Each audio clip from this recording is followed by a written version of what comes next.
நம்ம video shop விற்க போறோம். ஏன்னா என்ன சொல்ற? நாட்டோட வருமானம் அதிகமாச்சு, மக்களோட வாழ்வாதாரம் உயர்ந்துச்சு. படிச்சாதான் முன்னுக்கு வர முடியுங்கிற எண்ணம் எல்லாருக்கும் வந்துச்சு. இன்ஜினியரிங், MBBS மாதிரி ப்ரொஃபஷனல் கோர்சஸ்க்கு டிமாண்ட் அதிகமாச்சு.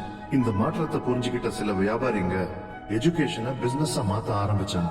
எல்லா இடத்துலயும் TNPCE கோச்சிங் சென்டர் ஸ்டார்ட் பண்ணி மக்களோட ஆசைய பணமா மாத்திக்க தொடங்கினாங்க. குவாலிட்டி ஆஃப் எஜுகேஷன்ங்கிற பேர்ல ஸ்கூல் ஃபீஸ் எல்லாம் பயங்கரமா ஏத்திட்டாங்க. அதே டைம்ல ஸ்டேட் கவர்மெண்ட்டுக்கு கவர்மெண்ட் ஸ்கூல்ஸ் நடத்துறது பாரமா மாறுச்சு.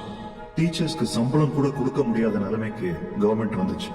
இதை சாதகமா பயன்படுத்திக்கிட்ட சில பிரைவேட் ஸ்கூல் ஓனர்ஸ் அதிக சம்பளம் கொடுத்து எக்ஸ்பீரியன்ஸ்ட் கவர்மெண்ட் டீச்சர்ஸ் நிறைய பேரை அவங்க ஸ்கூல்ஸ்ல ஜாயின் பண்ண வச்சாங்க. டீச்சர்ஸ் இல்லாததுனால நிறைய ஊர்கள்ல கவர்மெண்ட் ஸ்கூல்ஸ் மூடிட்டாங்க.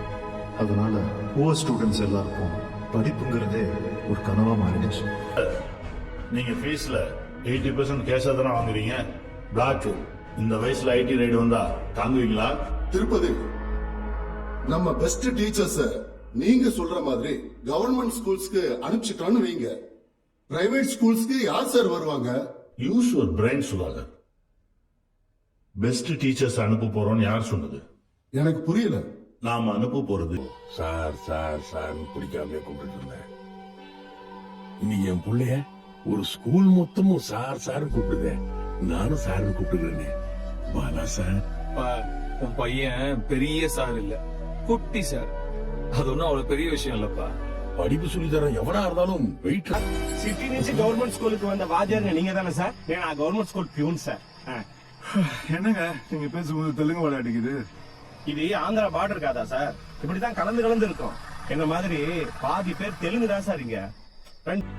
சார் எங்க வீட்ல எல்லாம் ஒத்துக்க மாட்டாங்க சார். சரி, இது உங்க ஊரு, ஓகே.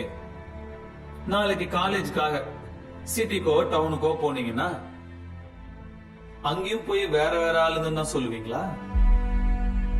சரிப்பா, படிச்சதுக்கு அப்புறம் ஒரு நல்ல உத்தியோகம் கிடைச்சிருச்சு, ஓகே. உங்களுக்கு பெரிய ஆபீசர் வந்திருப்பான், அவன் வேற ஆளா இருப்பான். அப்ப என்ன பண்ணுவீங்க? சீச்சி, எனக்கு இந்த வேலை வேணாம் அப்படின்னு சொல்லிட்டு போயிடுவீங்களா? சரி, இவ்வளவு நாளா நான் இங்க இருக்கேனே, நான் என்ன ஆளு சொல்லுங்க? தெரிஞ்சுக்க வேணாமா? ஏன்னா நான் உங்களுக்கு படிப்பு சொல்லித்தரேன். என்கிட்ட உங்களுக்கு ஒரு தேவை இருக்கு, அதனால நான் என்ன ஆளுன்னு உங்களுக்கு அக்கறை இல்லை. முத்து உங்களோட அசைன்மெண்ட்ஸ் எல்லாம் எழுதி கொடுத்தானே, அப்ப அவன் என்ன ஆளுன்னு உங்களுக்கு எல்லாம் ஞாபகம் வரவே இல்லையா? ஏன்? தேவைக்கு நீங்க என்ன ஆளுன்னு தெரியாது. அதே மாதிரி தேவையில்லாத மனுஷனும் கிடையாது. அது தெரியற அன்னைக்கு உங்க மனசுல எல்லாம் இந்த ஆளுங்க அந்த ஆளுங்கிற வித்தியாசமே இருக்காது.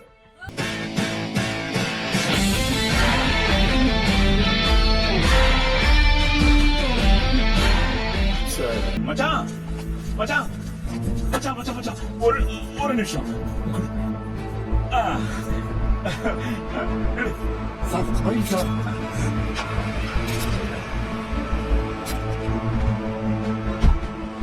உங்க யூனிஃபார்ம் அடமான வச்சுங்க.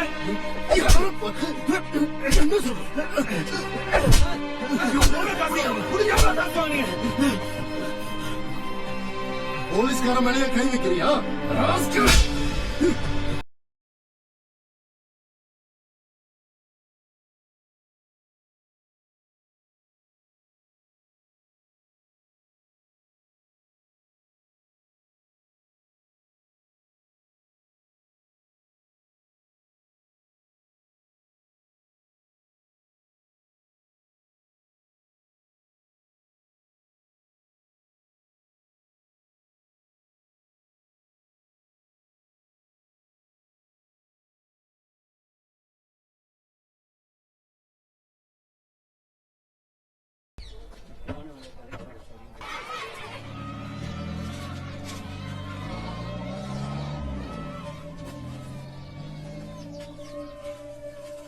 அண்ணா ஒரு பண்ணு கொடுங்கண்ணா.